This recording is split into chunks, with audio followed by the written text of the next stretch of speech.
नमस्कार मित्रों, मैं राहुल लाल आज फिर से आप लोगों के सामने उपस्थित हूँ एक बेहद संवेदनशील मामले को लेके।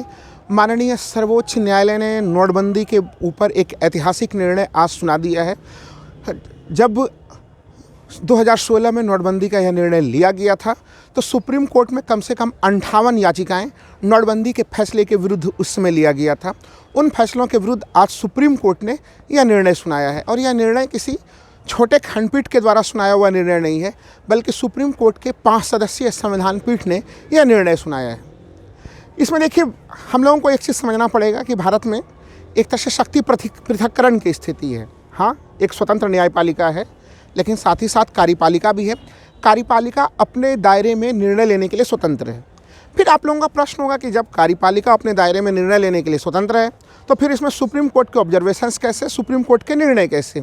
इसके लिए हम लोगों को समझना पड़ेगा कि भारतीय संविधान का अनुच्छेद 21 अनुच्छेद यानी कि हमारा आर्टिकल 21 वो कहता है विधि द्वारा स्थापित प्रक्रिया।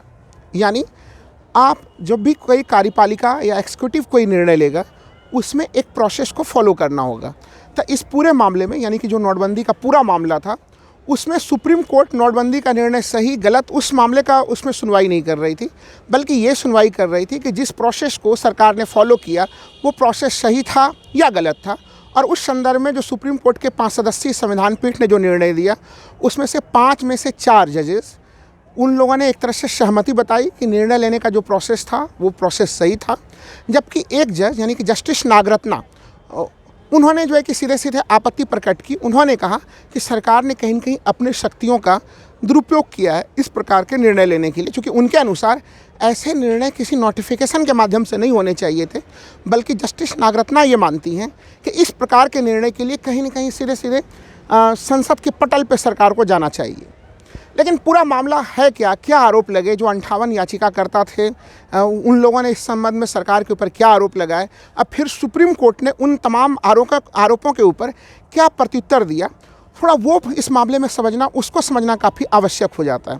देखिए, सबसे पहले सरकार के ऊपर आरोप ये लगे थे, यानी कि जो 58 याचिकाकर्ता थे उन लोगों ने क्या आरोप लगाया था? आरोप नंबर 1 कि ये निर्णय एक तरह से RBI का निर्णय था और RBI के इस निर्णय में कहीं न कहीं वो निर्णय उनके क्षेत्राधिकार का हनन करते हुए केंद्र सरकार ने जो है कि वो निर्णय लिया, यानी RBI को विश्वास में नहीं लिया गया। पहला आरोप तो ये था।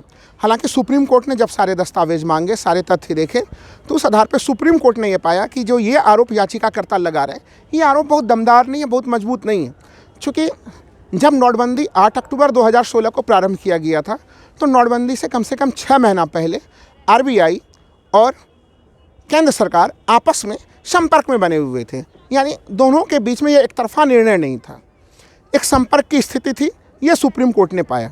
तो देखिए, जो इसीलिए जो जस्टिस गवई हैं, जस्टिस जो है कि राम सुब्रमण्यम हैं, कई सारे जजेस जो आए वो 4 लोग आए उस प्रोसेस को देखने के लिए। मैं बार बार कह रहा हूँ, वो निर्णय अच्छा या ख़राब ये देखना जो है कि वो डेमोक्रेसी में वो काम सुप्रीम कोर्ट का नहीं है, क्योंकि कार्यपालिका की शक्ति पृथक्करण के क्षेत्र में उनकी अपनी शक्तियाँ हैं, लेकिन जो उसमें प्रोसेस फॉलो हुआ वो प्रोसेस सही फॉलो हुआ या नहीं हुआ।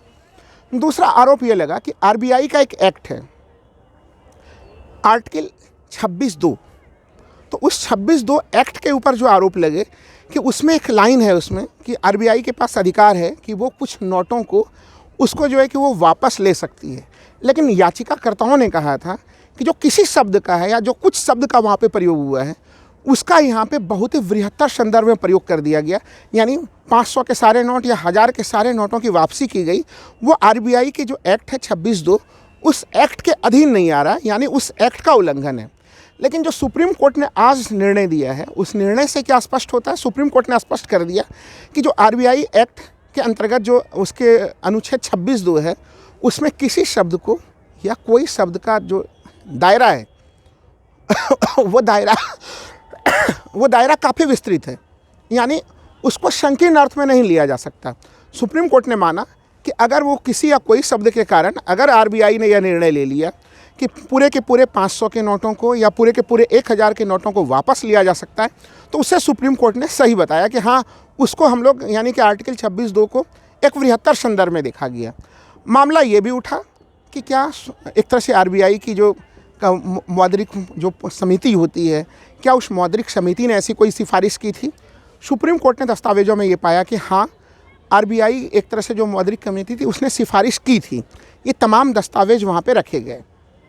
बार बार सभी जजेज ने एक तरह से ये एक चीज़ स्पष्ट कर दिया वहाँ पे कि जब ये पूरा मामला चल रहा था कि जो सरकार ने निर्णय लिया, तो सरकार ने निर्णय लेने में कहीं से भी किसी प्रकार से कोई कानूनी या विधि सम्मत त्रुटि नहीं किया। जो ये आरोप लग रहा था कि सरकार के निर्णय एक पक्षी हैं या तमाम तरह की चीज़ें, उस वाले आरोप का एक खंडन हो गया है। जो और सबसे महत्वपूर्ण चीज़ कि आरबीआई का जो एक्ट 1934 एक्ट के अंतर्गत जो 26(2) जो आर्टिकल है उसकी एक बड़ी स्पष्ट और बड़ी विशिष्ट व्याख्या माननीय सुप्रीम कोर्ट ने आज स्पष्टता कर दी। हालांकि जो बार बार मैं कह रहा हूं कि असहमति के स्वर जस्टिस नागरत्ना की तरफ से रखा गया और वो उन्होंने बार बार कहा कि मैं एक तरह से जो 4 जजेज़ हैं उस मामले में हमारी एक तरह से कहीं न कहीं असहमति है। उनके तर्क कुछ और हैं इस मामले में, हमारे तर्क कुछ और हैं।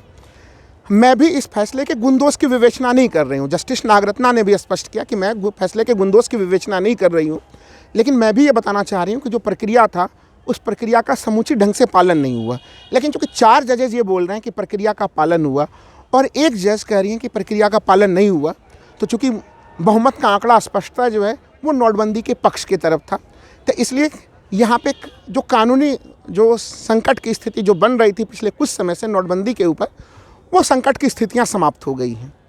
अब ऐसे स्थिति में आरोप ये तमाम जो अब इस समय जो सबसे महत्वपूर्ण सवाल उठ के आ रहा है कि नोटबंदी को लेके क्या जो आरोप या प्रत्यारोप का पूरा दौर चल रहा था वो दौर जो है कि लगभग ख़त्म हो चुका होगा। तो देखिए, इसमें कहीं कोई शक की बात नहीं है कि एक तरह से आज जो सुप्रीम कोर्ट का एक बड़ा सा निर्णय आया है वह भारत सरकार के एक बड़े पक्ष के संदर्भ में आया है। यानी उनके ऊपर जो ये आरोप लग रहा था कि उन्होंने कानूनी प्रक्रियाओं का पालन नहीं किया, तो सुप्रीम कोर्ट ने उस जगह पे अपनी स्पष्ट मुहर लगा दी है। लेकिन हाँ, अभी भी जो मुख्य मामला है नोटबंदी से संबंधित, क्या नोटबंदी के लेते समय जो निर्णय बताए गए थे कि उसके क्या फ़ायदे होंगे, क्या नुकसान होंगे, तो क्या उन निर्णयों को नोटबंदी दे पाया, उससे संबंधित डिबेट अभी भी जारी है। चूँकि इस निर्णय के आने के बाद कांग्रेस की तरफ से जो लगातार बयान आ रहे हैं वो यही बयान आ रहे हैं कि कहीं न कहीं नोटबंदी जो है कि हम सरकार के प्रक्रिया पे प्रश्न नहीं उठा रहे थे, सुप्रीम कोर्ट ने सरकार के प्रक्रिया पे मुहर लगाई है और हम इस बात पे प्रश्न उठा रहे हैं कि आखिर नोटबंदी की उपलब्धियां है क्या। क्योंकि आखिर जब हम लोग आज 2023 में खड़े हैं और 2016 में हुआ था, तमाम तरह की चीज़ें कही गई थी कि उसके माध्यम से आतंकवाद खत्म होगा, टेरर फंडिंग खत्म होंगे, या तमाम कई इस तरह की चीज़ें लगाई गई थी कि फेक करेंसीज़ के मामले खत्म होंगे, डिजिटल करेंसी का काफ़ी ज़्यादा बोलबाला होगा। लेकिन उस मामले में अभी भी हम लोग का जो वो दावे थे वो सही नहीं हुए हैं। तो इसलिए नोटबंदी सही या गलत वो डिबेट अब भी जारी रहेगी। लेकिन हाँ, नोटबंदी में निर्णय प्रक्रिया जो है वो कानूनी थी, संविधान सम्मत थी। यह सुप्रीम कोर्ट के 5 सदस्यीय संविधान पीठ ने स्पष्ट कर दिया। उसको लेकर अब कोई विवाद की स्थिति नहीं है। धन्यवाद मित्रों।